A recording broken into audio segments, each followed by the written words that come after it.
So I wanted to give you 5 things that you need to be aware of when you are getting ready to start your residential treatment. Uh, you know, these steps I feel are important for you to do. So I've taken some notes. I will be reading from some of those notes. I just want to make sure you get the proper uh, information on some of the notes that I've jotted down. So, you know, sit back, relax, and hopefully enjoy this video. So, residential treatment is exactly how it sounds. You become a resident at a house, at a what looks like hotel setting. So it really depends on what you're going to be going to and what research you've done. Each one of those facilities are going to offer kind of the same thing, and kind of different, if that makes any sense. Um, both of them offer great plans. One deals with larger groups at a time. Another one, you have more um, intimate type groups, closer knit groups, because there's only a few of you, 6 to 8 people in a house. Um, it's hard to say on a hotel style residential center. I've been to both, so both of them I thoroughly enjoyed. Both of them had their pros, and both of them also had their cons. So, you know, there are some things that you need to be aware of um, when you're getting ready to start. You need to make sure you have your treatment goals and expectations. You know, what I mean by your treatment goals, when you get to whatever facility you're going to be going to, you're going to get a treatment team. And that treatment team is going to help you set realistic goals. And those realistic goals or expectations um, are going to help you, the individual, stay motivated. Which, you know, if you set realistic goals, um, you'll be more apt to stay motivated instead of setting these high expectations that you can't reach. So, I've always said, not always, I should say, somebody told me this when I was in one of my houses, or in a house for residential treatment. I was told, focus on the journey, don't focus on the destination so much. I was so caught up in reaching the destination all the time that I really missed the journey. And what I mean by that is future tripping. You know, don't future trip so much. If you future trip, you miss everything um, in between the destination. You miss the actual good times that the destination offers you. At some point, the destination will come. It will um, help you stay motivated. Like I said earlier, you know, um, there is a huge, huge commitment that you're going to have to make um, in order to do a residential treatment center. Time is a big thing. You're going to have to commit a lot of time to a residential treatment center. And you're also going to have to commit to a intensive schedule. And what I mean by intensive is from the time you wake up in the morning till 7, 8 o'clock at night, you're going to be going to groups. And depending on what type of residential treatment you're going to, um, you know, there's some that are strictly trauma based, um, where you focus strictly on all of your traumas that you've had. So it causes you to be triggered all the time. But they always say to be not fixed, but to be able to deal with your trauma, you need to um, deal with or I'm sorry, go through your traumas again, or be able to discuss those traumas. And in return, it causes you to have to relive those traumas. And it sucks. Other ones are more mental health uh, uh, based, PTSD, ADHD, OCD. I suffer from all of them. I suffer from clinical depression, ADHD, um, OCD, uh, anxiety. I have been clinically diagnosed with all of these as well. My OCD comes to uh, as far down as I have to match my watch with my ring, with my clothing. That's one of my big demons that I have to face every day. So, you know, making the commitment um, is really crucial to your um, success in that residential program. And you know, it stinks sometimes because you're going to have to um you know deal with those traumas again. And then other ones, like I said, the mental health aspect, your triggers, um all of these though can be dealt with um by having certain coping mechanisms. And that's kind of what both of these programs are going to teach you. Or I'm sorry, not programs, but both of these residential programs will teach you. So, you know, like I said, I've been to both and I've learned from both. So, let's see, this is June. And I finally just got home. I went into um treatment starting in March of 2026, and now it is June of 2026. So, this isn't my first stint either. I've had um another stint with mental health as well. Um, I have not suffered from uh substance use. Mine has always been uh depression, SI, uh, anxiety. So, you know, that's what I've been dealing with. Um, you know, it's wow, that was a long pause. Um, you're gonna have to um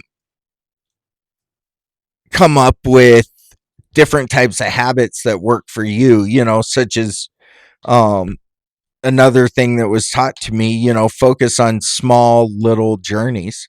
Here I am 50 years old. I'm sorry, not small little journeys, but small little victories. Here I am almost 50 and I just learned that. Um, those small little victories, waking up in the morning, making your bed in the morning, showering in the morning, whatever you consider those small little or gosh darn it, whatever you consider those smart wow, whatever you consider those small victories, that's what is going to help you stay motivated as well.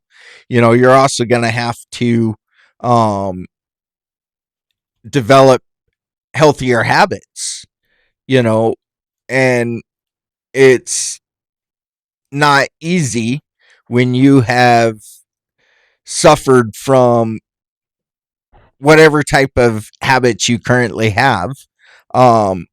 So, excuse me, I got to take a drink.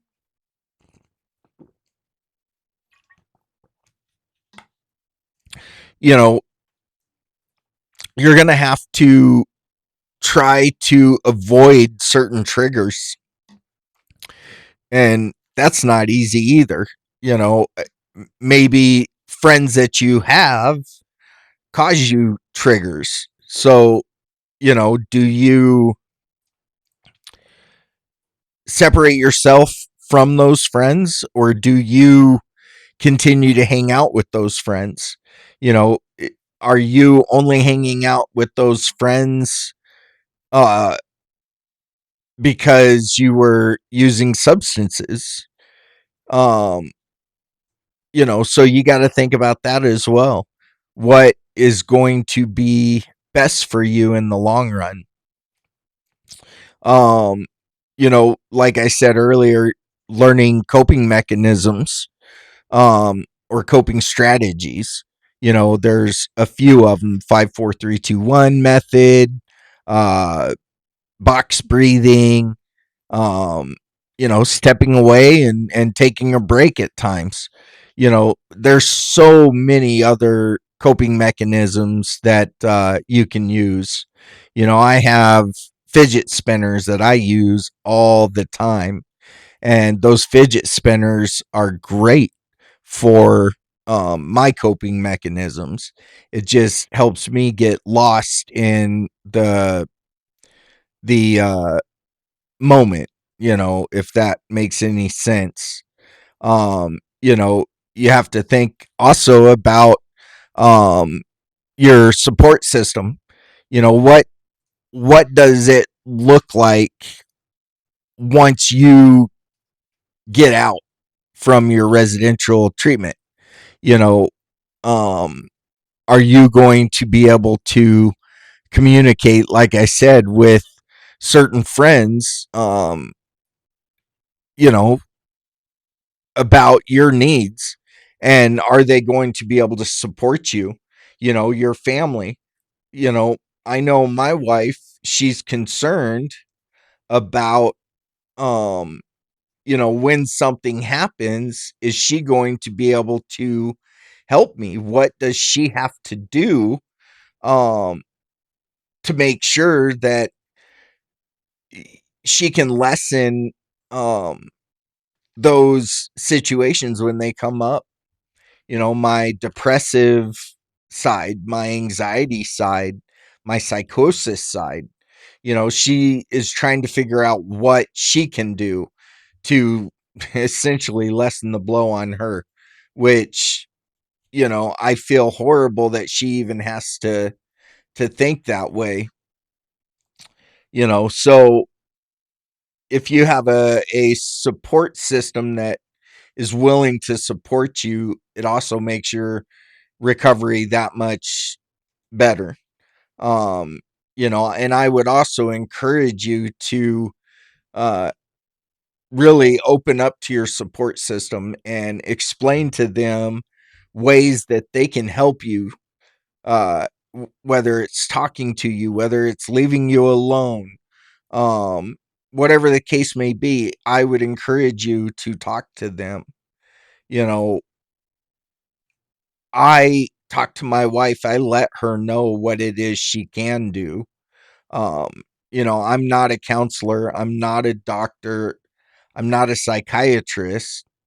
you know I'm just somebody who goes through what you're going through. um And, I can't tell my wife exactly what to do, although I know what helps me. Um, so, you know, helping my wife is what I feel is best. If I can tell her what I need, then I don't really need a counselor, therapist, or anybody like that to tell her what I need, because it's coming from me. Um, so uh, the last thing is your aftercare. What kind of aftercare are you going to be taking? Like currently I'm in IOP, which is intensive outpatient. And we meet Monday, Tuesday, and Thursdays from 6 p.m. to 9 p.m. because I'm still not ready to go 100% without having some type of help. So, think about that too. You know, um, what type of help are you going to continue to seek? Are you going to seek a counselor that, or a therapist or psychiatrist, that specializes in certain areas? Currently I am looking for a therapist or someone, psychiatrist, whatever, that specializes in the IFS system, which is the internal family system. And if you don't know what that is, I would highly, highly encourage you to check that out. It is amazing. It talks about your parts, your internal parts. And it initially I was like, okay, this is ridiculous. But then once I learned about it, I realized just how um beneficial it really was. So check that out, um, and see what you think. So, but those were 5 things that I felt helped me. Um, and I hope it gives you a better understanding um, of what you can expect and what I hope you do. Um, your during your stay at residential, and also during your outpatient, what you're going to do on once you're done. So, you know, I hope the best for you, and I encourage you to continue to focus on your journey. Don't focus on the destination. Just like I said, and focus on those small little victories. Like I said, waking up, making your bed, showering, brushing your teeth. Just focus on those little victories. And I don't have a doubt in my mind that you will be successful at this. So remember, you're loved, you're cared about, and you're thought about every single day. So this video, I'm not really going to edit because I want it to be true. Um, so if you don't like it, all right, fair enough. If you do like the video, you know what to do. Subscribe, uh, whatever else it's called. Um, like the video, and I look forward to seeing you in the next one. All right, guys. You guys take care, stay safe, and good luck on your residential treatment. All right. Thanks a million, guys. Talk to you soon. All right. Bye.